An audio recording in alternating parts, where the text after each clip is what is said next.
Hello my dear బంగారాలు, బాగున్నారా? Welcome back to my channel. చూసారా, పాప వచ్చేసి నేను లగేజ్ సర్దుకుంటుంటే మంచిగా అక్కడ మంచంలో కూర్చుందనమాట. నేనే తీసి నా బ్యాగ్లో కూర్చోబెట్టాను. ఎందుకో తనని చూస్తూనే ఉండాలనిపించింది. అందుకనే ఎదురుగా కూర్చోబెట్టుకొని నేను సర్దుకుంటూ ఉన్నాను. So I enjoyed a lot. నాకు చిన్నపిల్లలు అంటే చాలా ఇష్టం. సో చూసారా ఎంత క్యూట్గా నవ్వుతుందో.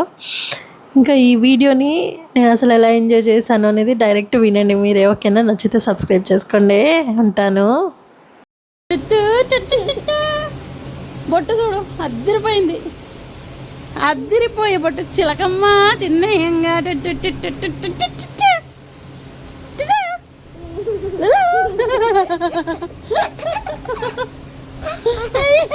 చిలక నవ్వుతుంది ఇది. ఏ చిలక, ఓ చిలక, చిలక